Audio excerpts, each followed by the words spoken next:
Live 5 for 6 Skyview Network, sponsored by Terry Lambert Hyundai. It is a pretty cool Monday for us with the clouds clearing, and then as we go into our Wednesday and Halloween, we are warming up big time. The 80s are coming back. I'll have a look at those temperatures coming up. Right now on News Channel 6 at 6, debris pickup continues across our area. And now Richmond County is adding another local drop-off location. A closer look as your News at 6 starts now. Live from Television Park, this is WJBF News Channel 6 at 6. Good evening, everybody. I'm Brad Means. And I'm Jenny Montgomery. Thanks so much for joining us. Coverage you can count on begins with just 8 days until Election Day. Both presidential candidates are traveling to key battleground states this week to spread their campaign to voters. Happening right now. We're following several important races, including in Columbia County, where the Education Special Purpose Local Option Sales Tax, or ESPLOST, is on the ballot. News Channel 6's Hannah Latier is live at Evans High School with more about what would happen if it's approved. Hannah? Jenny, the 1-cent sales tax has been in place in the county for more than 25 years, and if voted for approval, it will be extended to 2032. Behind me, you can see those dollars at work in upgrading Evans High School. The sales tax and general obligation bonds fund many of the projects in the school district's comprehensive 10-year building plan. This includes school renovations, new classrooms, technology and security upgrades, and more. Supporters of the tax say it helps enhance education, makes the school district desirable for families, and improves the local economy long term. Our workforce comes from our schools. And so if we're supporting our schools, we're building our future workforce. And so that's a critical piece for us, is we want to make sure that they have every tool that they need to succeed and to grow, and so that we're building the best product that we can for our future workforce.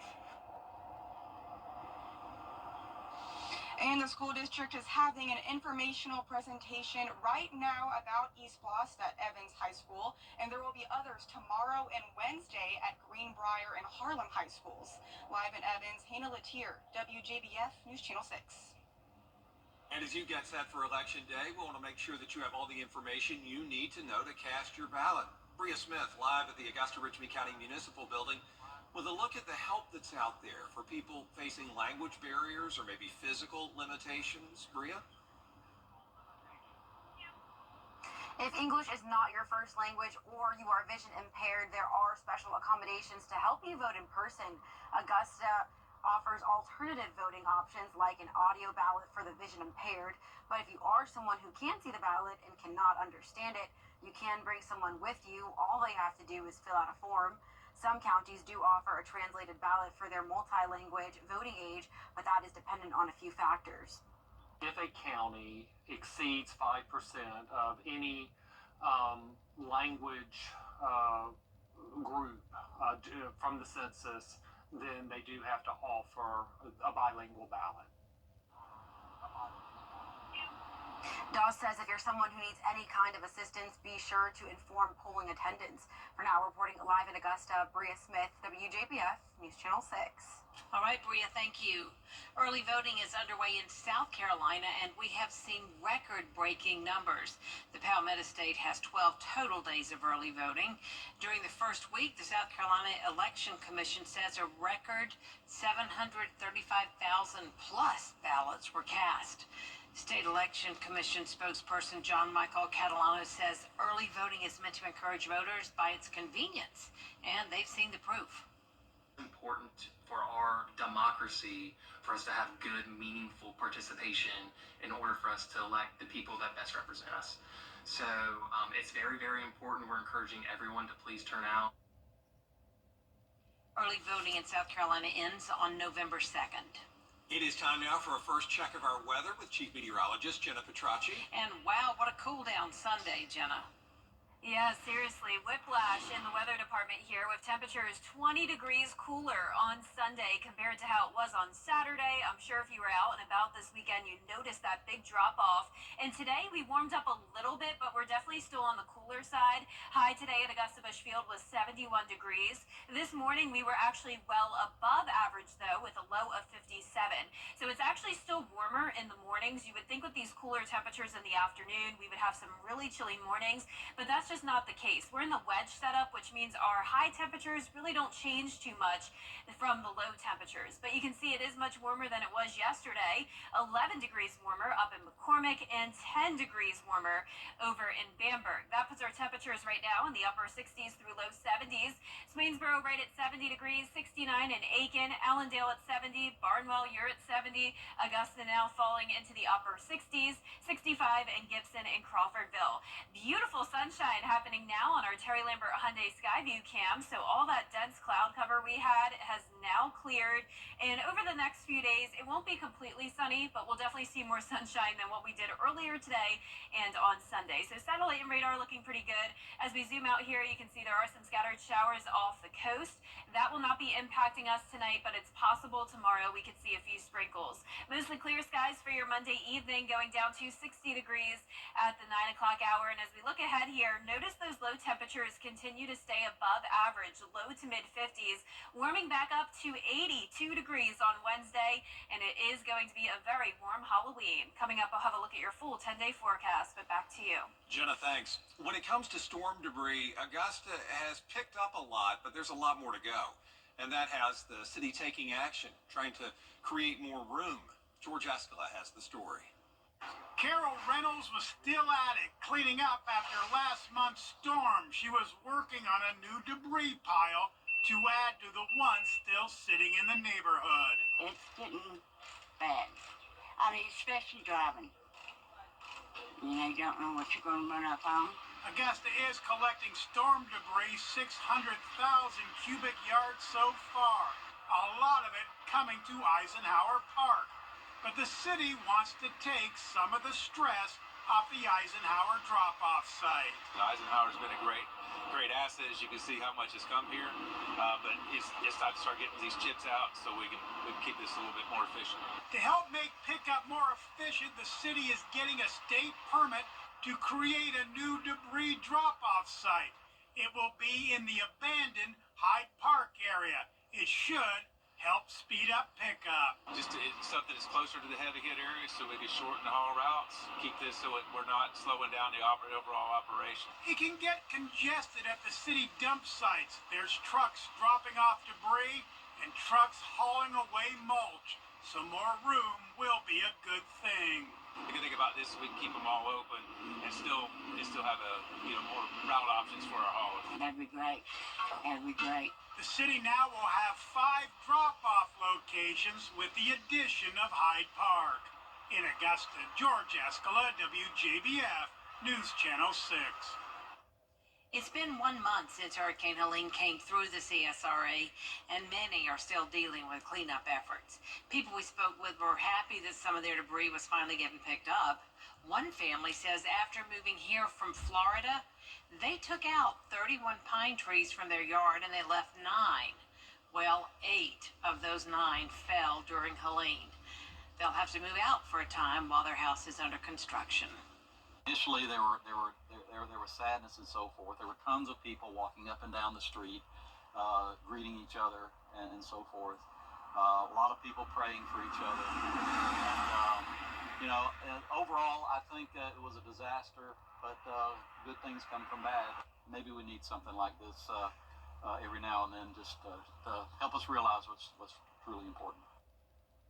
Although the circumstances are not great, they are happy to see neighbors come together throughout this disaster. Coming up, paying tribute to our local first responders. How Congressman Rick Allen is honoring this group for their selflessness and bravery. After the break. A live news. Get clear, accurate stories that don't waste your time at WJBF.com. A great day to honor first responders. Today, Congressman Rick Allen, part of an appreciation luncheon for them. A chance to honor the men and women who put their lives on the line for us before, during, and after Helene. It was tough, but that's what they train for. That's what they're there for. We had personnel that worked extra days because they knew the community needed them. And we appreciate our employees doing that. And but it does take a toll. We always want to offer some services after the fact if they need to sit down and talk to someone, because mental health is a big part of emergency response, and that's what we ensure. Well, those first responders express their gratitude for being recognized, and we sure do appreciate them. This week, FEMA is hosting a job fair in Augusta. It's from 9:30 a.m. until 4 p.m. at May Park Community Center on 4th Street. Thousands of federal jobs are available. FEMA representatives will be on hand Wednesday to help you apply. Jennifer Trotty back with us where it looks like Hurricane Helene broke the thing that makes it rain, because it hasn't happened since. I know. We went from like a record-breaking hurricane to now record-breaking dry weather. We are now in 5th place for the driest stretch, and it has been since 2005 where we've gone this long without rain. But do we have a chance of it tomorrow? I'll have a look at your futurecast when we return. Next Plumbing, your purse. And here for you now. Together, let's drive. Shop now at masterchevrolet.com. Weather headlines on News Channel 6. Brought to you by Hickson Roofing. The News Channel 6 mobile app is now even better. Download it today. Now, your most accurate forecast with WJBF Live 5/6. Good Monday evening. I hope you enjoyed the cooler temperatures today. We had a lot of cloud cover earlier, but now you can see here on our Terry Lambert Hyundai Skyview cam, the clouds are in the distance looking towards the south, but overall we have pretty clear skies at the moment as the sun is setting. Sunset will be at 6:39, so right around the corner. We're sitting at 69 degrees, dew point of 55.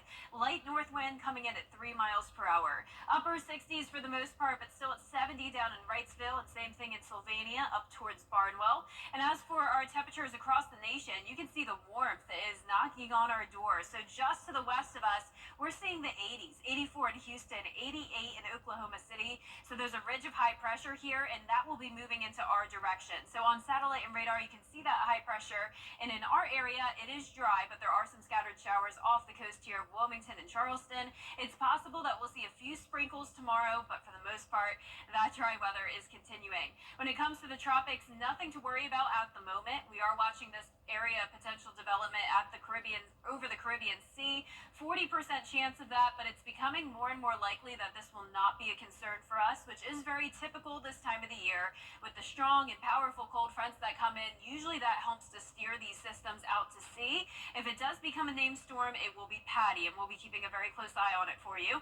Tomorrow morning, patchy fog, and then temperatures will be warming up into the mid-70s. So warming trend begins tomorrow, and it continues as we go into Halloween, which is now just 3 days away. Your forecast looks great. It's going to be dry, partly cloudy, and it won't be too chilly in the mornings either. We'll continue to see those lows in the 50s.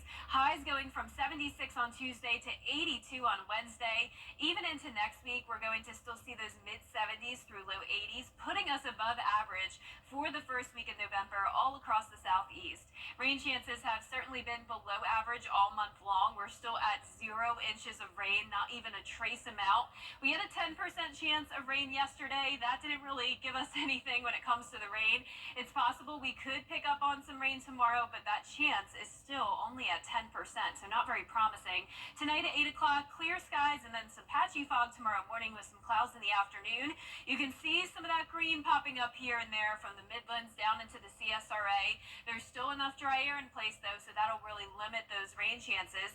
Here's a closer look at home tomorrow at lunchtime. Clouds, and then the best chance of rain will be in our southeastern counties, Barnwell, Bamberg, and Allendale. It's possible that Augusta Bushfield could pick up on a drop or two of rain, but that is about it.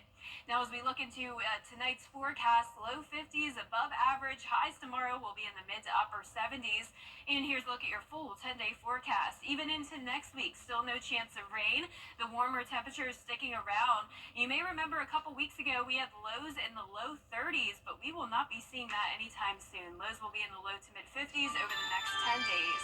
And congratulations to today's umbrella winner. That is Daniel Aaron from Aiken. Daniel, you can pick up your umbrella here at the station and sign up to win yours on WJBF.com. John, thanks.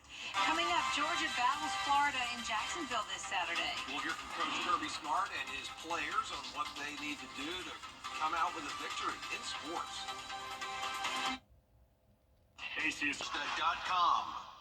You can't always choose the way, but you can choose your weather app. Go with the most accurate and most trusted, the Live 536 mobile app. Download it today. Now, WJBF sports coverage you can count on.